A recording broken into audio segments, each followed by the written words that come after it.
We are in the Wellington Hotel, Midtown Manhattan, and this is truly honestly a thrill to sit here with the man who laid the groundwork for us all, Phil Donahue.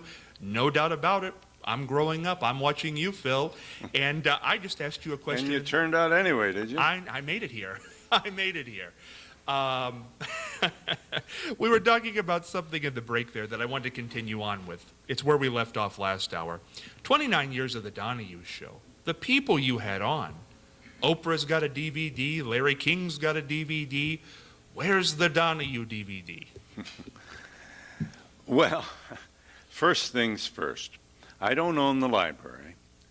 NBC Universal owns the library. A significant percentage of the library has been destroyed in a fire at Universal in California, warehouse. I'm not sure what percentages are gone. And honestly, I don't want to know. It's too unpleasant. Man. I had trouble getting them to digitize the library. They were analog, and the tapes will deteriorate after a while, especially if they're not stored properly. This is some of the things I've learned. You store tapes like a book, and they were stored flat. And what happens is the edges get crummy and you get fuzzy picture. Well, I think they have finally digitized whatever is left of my library. I can't explain it. I don't, occasionally there'll be some interest in featuring some of the bites from, and we have some pretty interesting stuff. I mean, we had people like Margaret Mead and Ayn Rand, who would not vote for a woman for president. Women should not be football players. I mean, really. An audience here in New York at the Felt Forum at Madison Square Garden. I'll never forget it. All of the presidents, all of the Watergate people. But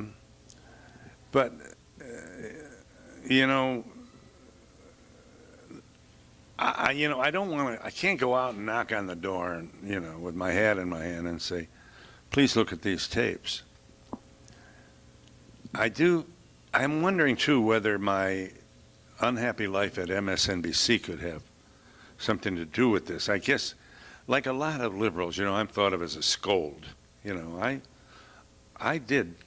kind of push back on MSNBC for, not supporting me when I was taking the incoming for not supporting the invasion of Iraq. So pretty soon it's, don't hire Donahue, he's a troublemaker. That's the only thing I can think of. I wasn't, I guess, pleasant enough. But boy, I see some of those shows and I thought, wow, people would want to see this. Someday they'll surface.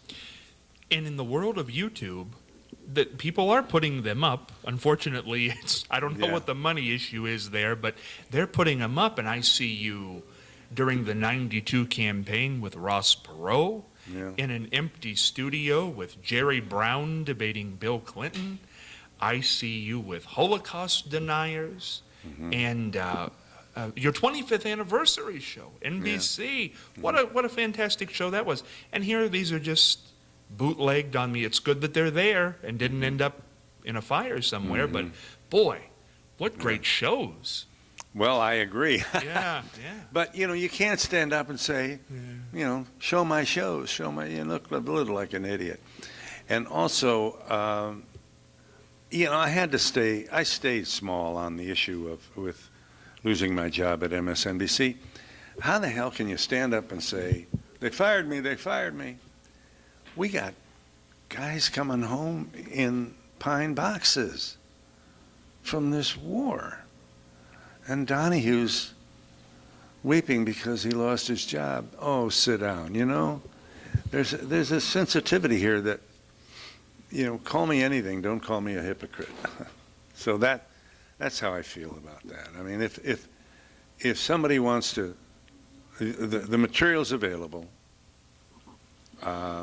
We certainly have an unenthusiastic owner of, NBC is not a proud owner of my shows, but they'll sell them to me. If I want to use any of my shows for something that I've done, I have to pay. So I have to pay for my own show. But, you know, poor baby, you know, no telethons for me. I can't. A lot of people got a bigger shaft than I did. Tell me about Dorothy Full-Time. Well, the thing I remember most about Dorothy Full-Time is my father would imitate her. My father. You know, he would sit down and, I don't know, you have to be a Clevelander and an area viewer to remember this, but she would fix her skirt and she sat down. She was the first woman to discuss international affairs, international news, local news, headlines. She was an original and will always be. And WEWS in Cleveland, Ohio. And by golly, I asked her to be on my show, and she was right there.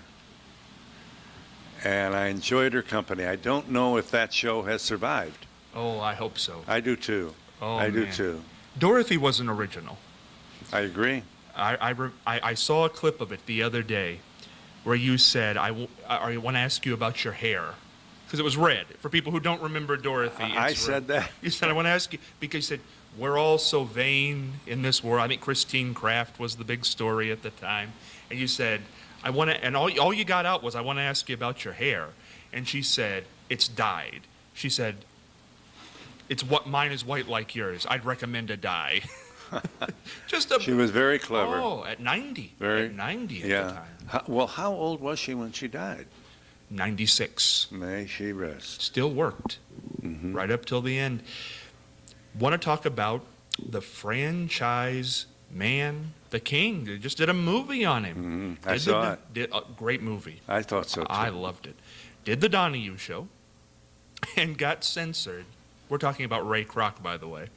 Why did that get censored? Why would you censor Ray Kroc? Well, this was NBC New York, originator of our show. You know, so if they don't take it, wow. We featured Ray Kroc on our show. He played the piano. What a great story this is. I mean, we saw this was when was it? Do you remember? I think late 70s. Really, was that late? Yeah. Wow, that early. Ray Kroc was on the show, and we were at a table like this, me and Ray, and we put the golden arches behind us. And NBC said no. No. It's crazy. I said, why not? He said, that's an advertisement. I said, oh, please, come on. This is an international, worldwide. This guy's fed more people than anybody in the history of the world. Please. And they finally relented. And the show did air. But these are some of the, we did a gay wedding with, and the two guys were black, which probably didn't help.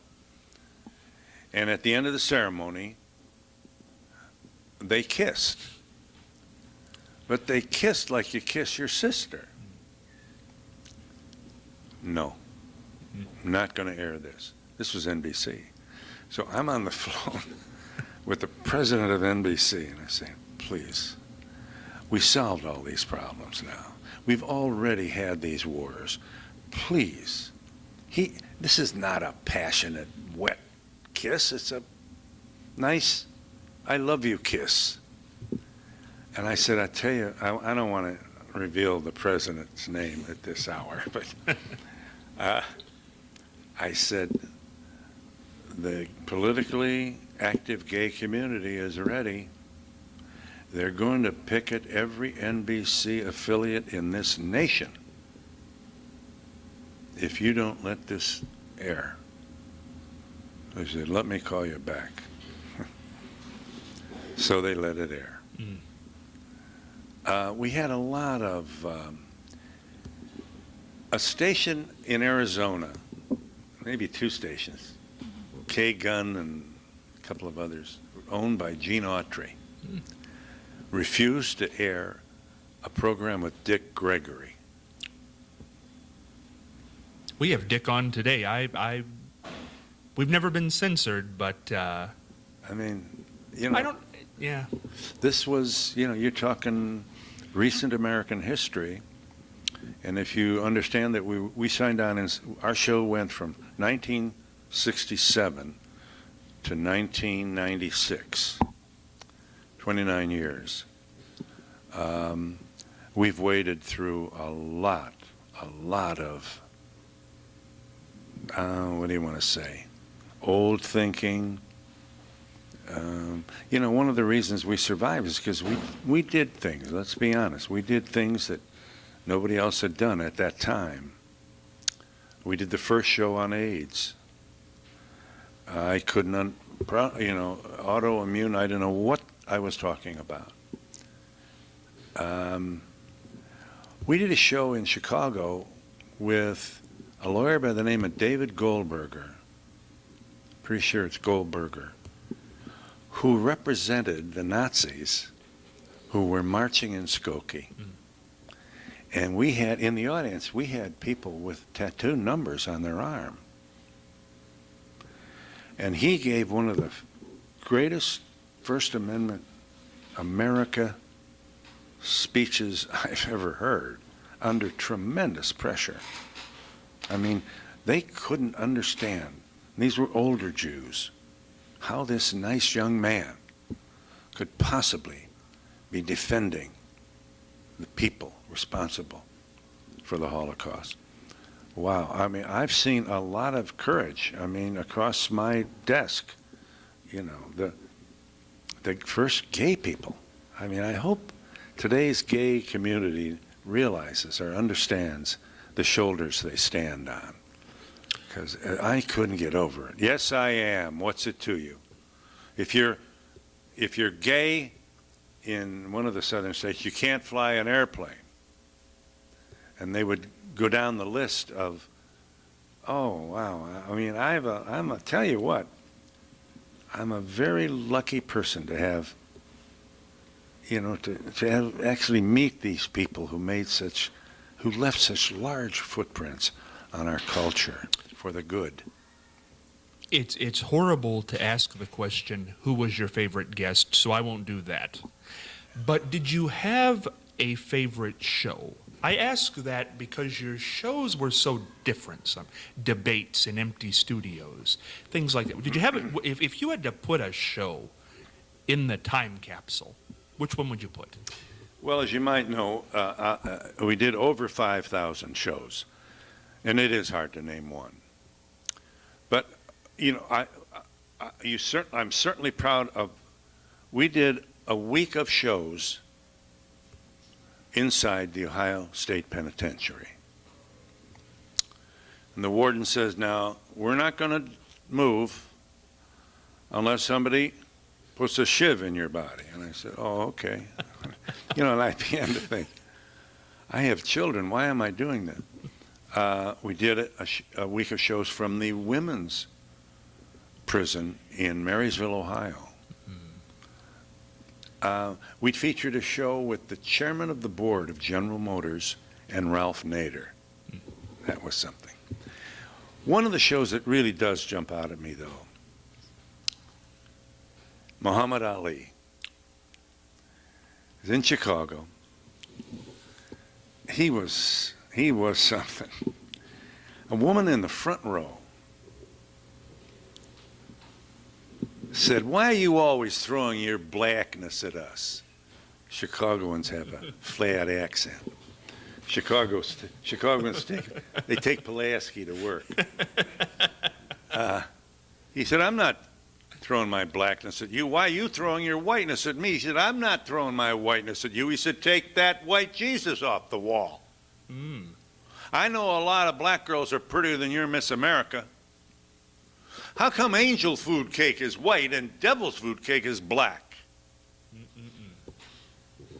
And then, and this woman looked like she didn't know what hit her. And I thought how important he was to young black males especially around the world. I am somebody. How clever, how he lost his belt because he wouldn't fight no Kong. No Kong in Vietnam. No Kong ever called me nigger. And he wouldn't go in the war. They stripped him of his belt and all the championship, the ring, whatever else he had. And at the end of the show, I had somebody get some boxing gloves and put the gloves on, tie the string, and the two of us went at it. I mean, I have pictures of this. I mean, he's coming with an uppercut. It looks like a near-death experience for me. And I wanted this to look real. So I'm giving it everything I got. And boom, I knocked him down. He knew how to sell tickets. I got my hands in the air, the big victory look, He told me, I wrote a book, Marlowe wrote a book titled The Right Words at the Right Time. You could write your own, or you could have somebody write it for you and you get final cut. I did 3. I did my own, I did Ted Turner, and I did Ali. And I went to his ranch, which is not far from South Bend. So after a Notre Dame game, I got in the car and it took me about maybe 45 minutes to get to where he lived, northern Indiana. He's on a farm, and he's got a lovely house. I walk in, I drive in, and the parking sign says GOAT, G-O-A-T, greatest of all time. So I knock on the door. Lonnie answers the door, escorts me in, and in the living room is a boxing ring. I mean, a real boxing ring. And I look over, the door opens on the right. And by the way, the windows were almost as high as the ceiling, so you could see outside. It was a lovely place. Trees and foliage outside. And here he comes with the shake, the arms are shaking. He gets like a foot away from me, and he throws his arms out. And I tell you, I've never been so flattered in my life. Hugged him, gave him a kiss on the cheek. And he told me for her book that as a teenager, he was what young black people should not be in Louisville, Kentucky. He was a loudmouth. And his teacher said, you're not going to amount to anything. And he wins the gold medal at the 60 Olympics. Yeah. And he brings that medal back, and he swings it in front of her face. And he said, you remember you told me I'm the greatest all time. He also went to the Louisville Armory to see Gorgeous George. So he's sitting there in the armory, and Gorgeous George comes out with the mink velvet, and the hair piled on top of his head. And he said, don't you touch my pretty face. And the audience went, boo, boo. And he looked around and he said, there wasn't an empty seat And that's where he got his idea to kibitz with Howard Cosell. Oh. I'm the pretty. Don't you touch my pretty. He did all that shtick. Came from Gorgeous George. So he was a tremendous promoter and a very smart, insightful person. And so I admired him so much. I mean, he was the most famous Muslim in the world. There's not a street in the world he can walk down. I should say past tense, may he rest. I mean, I'm giving you some of the things that I said I was lucky, and I am. I mean, everybody should have a talk show. Wow. And it's very interesting because, and maybe I'm wrong, everything we've talked about so far today, monumental television, monumental stuff. In your obituary, 100 years from now, somewhere in there it'll read, if I'm not mistaken, and there will be a picture of you in a dress. All this great stuff, some of it will be left out, but I almost bet the dress will. Why? Front page of USA Today, color. Yeah. I bet you got a good rating that day. Probably. Well, of course, USA Today came out the next day, but it is true. Wow,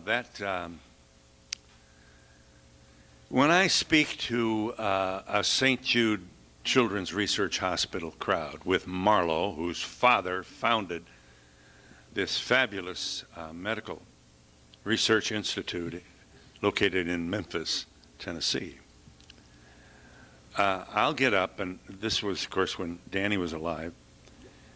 Danny Thomas would be sitting on the dais along with Marlowe and Rosemarie Thomas, Danny's wife, Marlowe's mother. And I'll say to these assembled people, you know, people are always comparing me with my father-in-law. We both have a lot in common. We both married, we were both born in cities on Lake Erie. I was born in Cleveland, he was born in Toledo. We both married the most beautiful woman in the world. The old ladies smile at that. And we've both received many, many honors. My father-in-law was knighted by 2 popes. And I was recently named Man of the Year by Transvestites for a Better America. Well, the building falls in, and I look over it, and it's risky, you know. I mean, I'm with a comedy icon, and I'm telling a joke. And I can hardly breathe. I look over, and my father-in-law is laughing. I thought, well, I got away with one here. Yeah.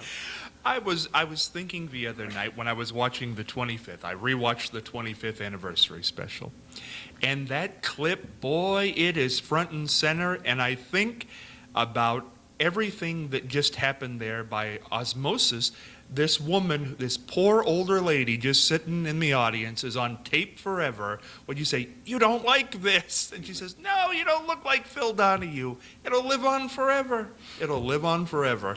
Isn't it interesting? It will. I bet that didn't get lost in the Universal fire. Probably not. They make Well, sure they have even that. if it did, there's a lot of home tapes, I'm sure, of that. You know, I think about that every time I see the Scotch, you know, guys marching with the skirts and Irish kilt. yeah, and we have the Irish Guards in my alma mater, Notre Dame. They march every football game. They're all trees, you know, they're 6'6", and they're out there with the skirts. Nobody says anything about them. So it's an interesting study, I think. Someday there'll be a professional medical analysis of why this would,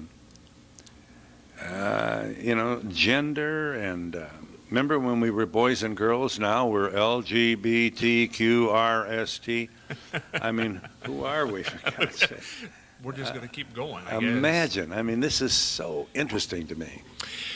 something that fascinated me when I was doing preparation again for this show. I read many articles from when your show came to an end, the daytime show, the original Donahue show in '96, 29 years. And then there's this article. You did Oprah's show when she was wrapping up. Mm-hmm. And I guess there's this segment in there. I didn't see the segment because I didn't see the show. So we'll clear it up now. Where I guess her producer comes in, you were going to be on that year, and says something about, no, Donahue was actually canceled. And Oprah says something about, oh, I thought he was just retiring. Why did the Donahue show end, the daytime version? Well, 29 years, almost 6,000 shows. You know, our little voice said, well, they've heard you speak. Now just sit down for a while. Honestly, I mean, I don't think, well, I have to speak for myself. You can't, you know, put the suit on and change the tie and make sure the shirt is clean and all that 5 days a week for 29 years. And by the way, you know, the show was a physical challenge. I mean, you can't turn off during the commercials, you know, we'll be back in a moment. Well, you got over 2 minutes and an audience sitting there. If you don't keep them alive, the energy drains out of the room, and it shows when you come back live. And so I would be all over the place, you know, just tapping them on the back and, you know, help me out here, and trying to tell little jokes to keep them up.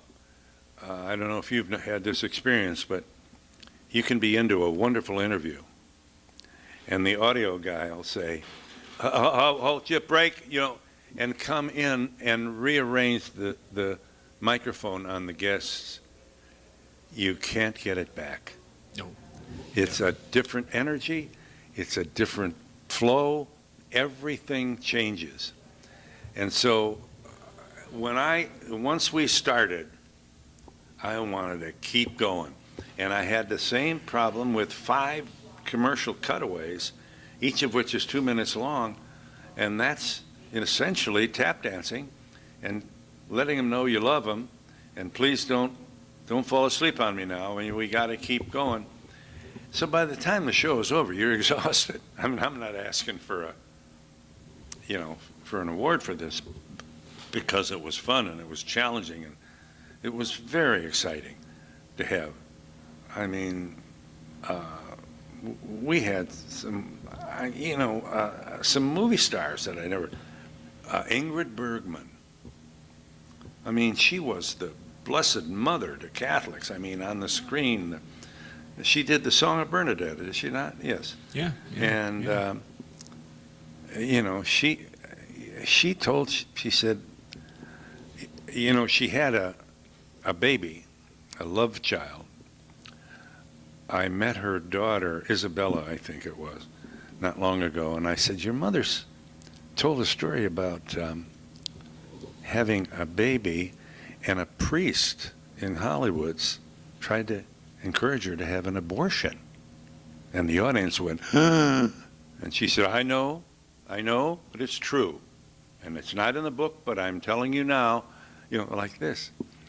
And I asked Isabella, I said, who was the child? She said, that was Roberto. Some of the personal things people said and shared with our audience was really, I mean, I don't know why. You know, and remember, too, that if you're on my show, you're on for an hour, all by your own self. Occasionally we'd have more than one, but often you were alone. And if it's a book you wrote or whatever reason, you know, by the time that show is over, you wanted that book. We wouldn't have put you on if it weren't for. So we were the first show to really get hot with publishers. Oprah took this to a totally higher level. But we went from begging people to be on our show to wrestling with ourselves, trying to figure out who to say no to. And somehow it all worked with no band and, no announcer who laughed at all my jokes. I can do it today. I can do it. The final 20 minutes we have here in New York and with Phil Donahue, I want to do a little introspection here. You started in Dayton, went to Chicago, ended in New York. Mm-hmm. When did you realize you were Phil Donahue? When did you become this guy, this talk show legend, this the guy women wanted to marry in those days? Well, you may overstate it, but it was thrilling to go out of town. We would do a week of shows from various cities around the country. Not just LA, New York, and Chicago, the big ones, but, from Syracuse and Des Moines, Iowa, and or maybe Cedar Rapids, I forget which one, Dallas, and to drive up to the venue for a show and to see the lineup of people waiting to get in. But you start to feel a little bit like Elvis. But there was always something that would bring you down. I remember in Seattle, after a show at the Seattle City Center, I believe it is, people would be instructed, if you're going home, thanks for coming, we're glad you came. Those who want to have the time, Phil would like to shake your hand as you leave, and if you'd like an autograph, please stand in this line and Phil will be glad to sign. So I'd be out there surrounded by people, and a couple of cops, feeling, wow, this is amazing, from Dayton, Ohio, with no band. And I would be shaking hands as the women walked by. And thank you for coming, we're glad you came. And one woman, as she's walking by, said, cut the hair in your nose. And I thought, I mean, just when you think you're hot stuff, So there was always something there that would put the brakes on whatever feeling of grandeur might be overtaking you at the time. And it just was, I don't think you wake up one morning and say, oh boy, we're a big hit. It's a very gradual thing, and suddenly you do. We did a show from Iowa, I think Cedar Rapids, and I got they gave me one of the big suites at the top of the hotel. And I thought, oh my God, who's going to come? We had a big high school gymnasium. It was during the farm crisis. And I thought, oh man, what's going to happen here? And I got up that morning and I saw the pickup trucks coming from over the horizon. Long lines of pickup trucks. And I thought, well, I'll be darned. And in the middle of the show, this is a moment I'll never forget, a man stood up and he had cornflakes in the wax bag that you find in the box. And in his left hand, he had the box of cornflakes, the box. And he said, the problem with us, for farmers, is, and he held up the wax bag of cornflakes. He says, the man who grew the corn made less than the man who printed the box. And I thought, wow, aren't you something? And of course the audience burst into applause. A moment, for the guy from Dayton, Ohio. Good stuff. It's good stuff. When you look back at it, would you have liked to have done something you didn't do? Was there a guest you couldn't get? I'm sure there were. I'm sure there were. Wouldn't the Pope have been great? Oh, boy. Oh, yeah. We'll all stand in line for the Pope. We'll be back in a moment for your questions with the Pope. Wow. Guess that I couldn't get. I'm sure there were. Was there a Scott. show you couldn't do? Did anybody ever say, absolutely not? We're not doing it. Well, we thought about this. A show titled Christmas Sucks. And, Well, that got response. There you go. well, the idea was, why are we doing the guilt of buying a present you didn't, you're, excuse me, the stores are so crowded, people are spending money, and it's not really out of love, it's out of guilt. And that the holiday has become such a commercial orgy that we're forgetting its real meaning. I mean, that was the point. But I don't know. We never got that on the air, certainly not with that title. So maybe that's one. You're getting me into the weeds here, Scott. I may have to have security just to get home or out of this. Get out of the room. Yeah, out of this room. Again, looking back at your life, what a tremendous 80-some-odd years. What's the high and the low? The good and the bad? Oh, wow. Well, I mean, I had the high. One of the highs would be featuring Marlo Thomas as a guest on my program. I bet that's your favorite. There's your favorite guest. Yeah. I don't know if you have to be Catholic to understand this, but as she went first as we walked down the hallway to go to the studio to do the program. I thought to myself, well, there is an impure thought.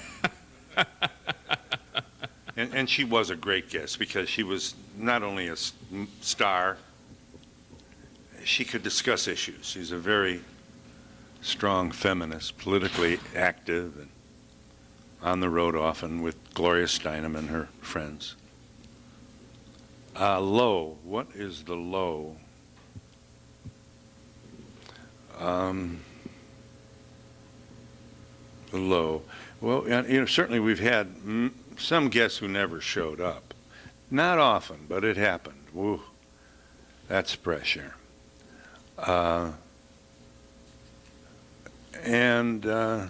I was, melancholy certainly when we did our last show. How tough was that, the last show? Isn't that a good question? I don't know. It's hard to say. I was relieved. I really was. Oprah asked me this when I was on her show. How did you feel? I said, I felt relieved. I did. We had a lot of incoming, lawsuits. Why did I say this? Why did I say that? Why are you aggrandizing these terrible people? Jay Leno had a line he'd use in his monologues. He said, I was in New York to do the Donahue show, and I see on TV, at the end of the show, the announcer says, Phil has murderers, kidnappers, rapists, and the announcer says, guests on the Phil Donahue stay at the Drake Hotel. Who wants to stay at the Drake Hotel? And so, yeah, we did. We took our lumps. I mean, there were people that America was going to hell and Donahue was leading it there. We did the first show on, certainly one of the first, very early 80s, on priest pedophilia in the Catholic Church. with my mother watching from her apartment in Cleveland. And I'll never forget it. The guy's name was Jason Berry. He worked for the New Orleans Times-Picayune. I don't think he won a Pulitzer, but he sure should have. We certainly took some incoming for that. Shows like that were not what you would say popular. Something that fascinates me, when Jerry Springer hit his stride in the late 90s, I think is when he was at his highest, even beat Oprah there a few weeks in the ratings. I remember people came to you and they said, "What do you think of Jerry?" And you said, "I don't want to judge because I've been judged myself. So I'm not going to ask you to judge anybody." But when you started it, you started that format just as Carson started behind the desk and the couch. Mm-hmm. Did you think it would turn into, I don't want to say Jerry, but did you think it would be paternity tests every day? I don't see Ingrid Bergman on those shows anymore. No, they are different. It is amazing. We never thought of the paternity test idea. Oh, my God. Much less every day. And Jerry makes fun of it himself. You may know he was mayor of Cincinnati, I think. Yeah, they want him to run for governor now. Yeah. Yeah. Well, when they ask me, I say they are all my illegitimate children, and I love them equally. But I don't have any real wisdom to, it's what it's his program makes money. So, and when you think of all the programs that don't and that are canceled, the coin of the realm in our business is the size of the audience. If you don't know that, then you're on Mars and I'm on Venus. We'll never be able to solve any kind of dispute that we might have.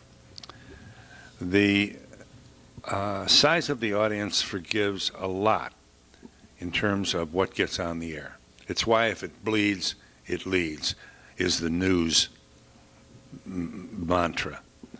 That's why,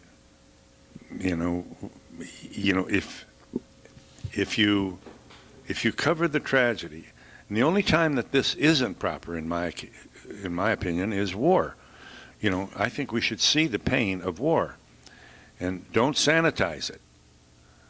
But in a lot of places, in a lot of shows have succeeded showing the tragedy and auto accidents and people being ejected from automobiles and stuff. If it bleeds, it leads. I mean, I just can't, you can't stand up and say, don't do this. If you're if you're a news director, for example, for a television station, and you lead with a news story that you think is important because, by God, you're not going to succumb to if it bleeds, it leads.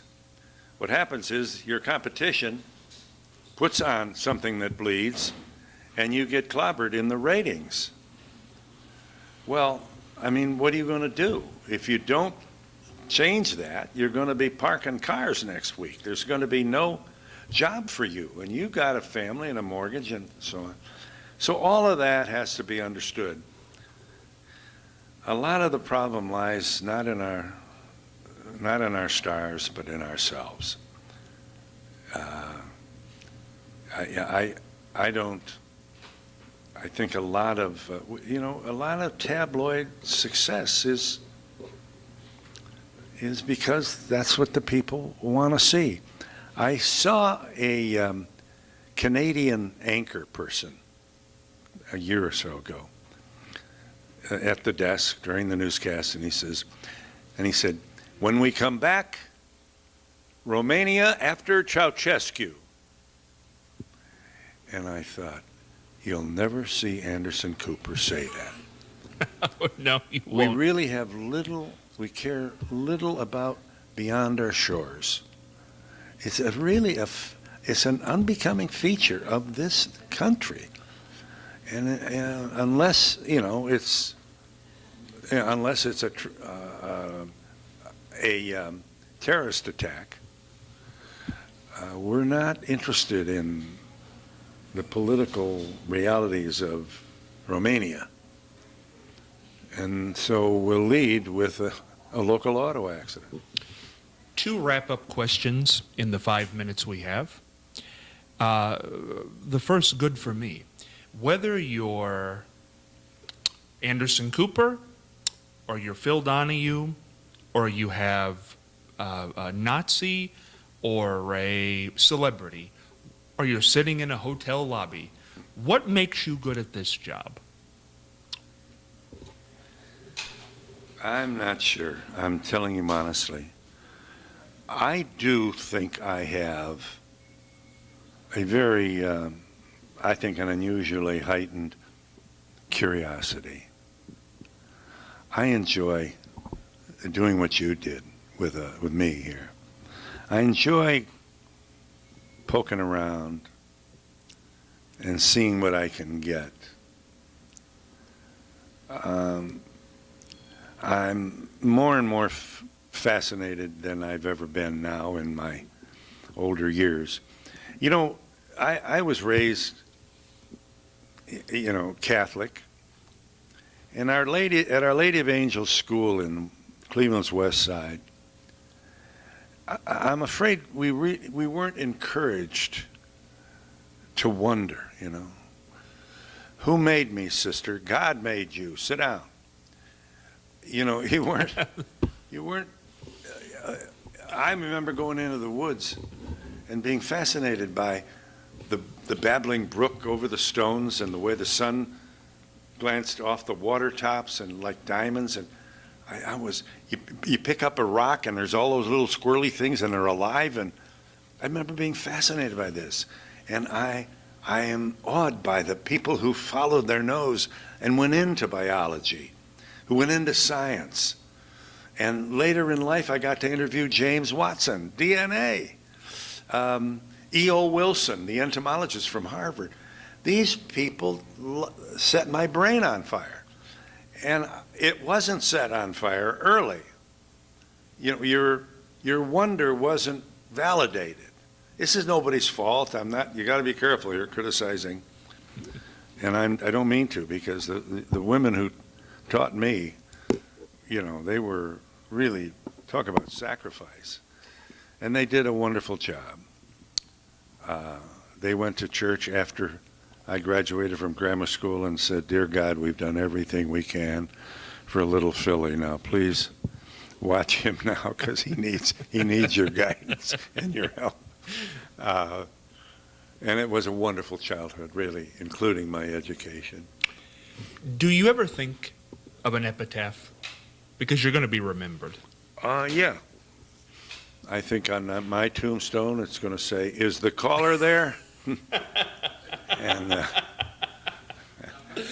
Nobody did it better. Thank you. Is that the real one? Well, I don't know what. I would do it. I would take it. Why not? I don't know if the bereaved, for many there may be, my family would probably not approve. But I think here lies Phil. He'd done his damnedest.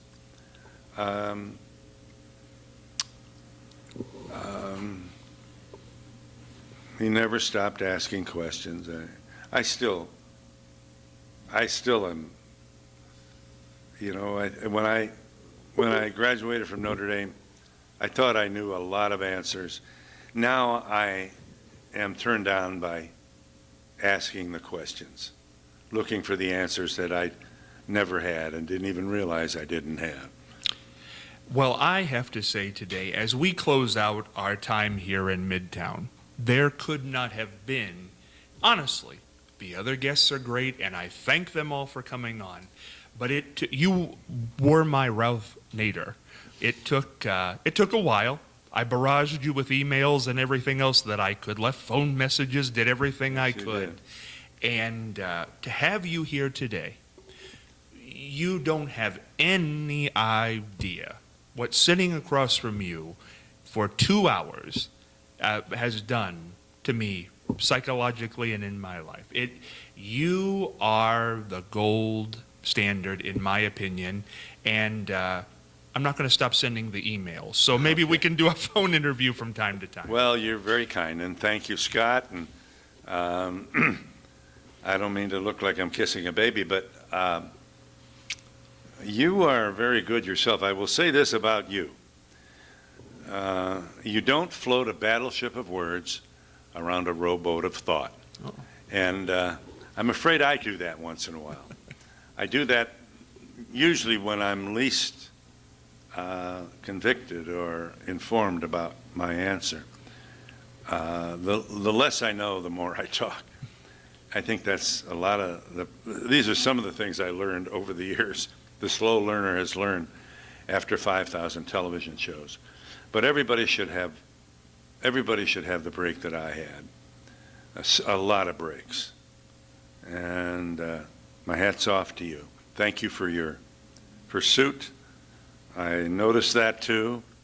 You reminded me of all the times that we worked very hard again and again to get guests that we wanted, including Ralph Nader and many others. So it's been a joy. I'm pleased to have been here, and I hope it'll cut. I think it'll do it. And because we do have about 90 seconds left here, and I want to end good in New York, I'm gonna lean on you now. Can you tell the Jenny Jones story? You know what I'm asking you? Yes, I do. But no, help me. It was one night stand reunions. You're watching this at home. Do you remember this? A one night stand. Yeah, you were watching the Jenny Jones show. You said. Maybe I'll tell the story. It's a great day. You were on The View, and you said Jenny Jones had one night stand reunions, and you said you were sitting home watching this.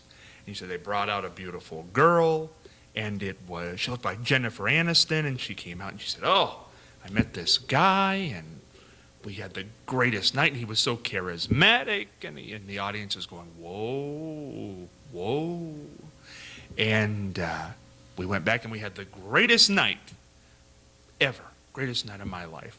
And the audience, whoa. And Jenny says, "Well, do we want to meet him?" And the audience, "Yeah." And Jenny says, "Well, we'll be right back after this commercial break." And you said you were sitting home saying, "I can't wait to meet this guy."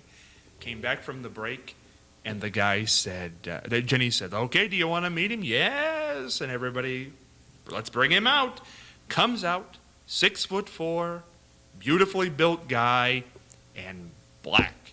And the audience goes, "Whoa." And you said, "We never thought about that, did we?" The bar was a little higher. Wow, that's funny. I have a vague memory of that story.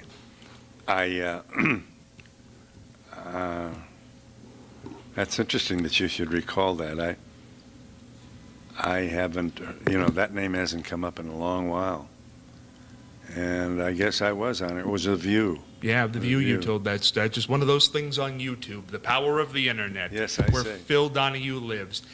Phil, what can you say? You can't say anything. The greatest talk show host of all time. Well, thank you. Phil Donahue, live from the Wellington Hotel in Midtown Manhattan. Everybody, make it a great day. This is Scott Spears heading for the dugout.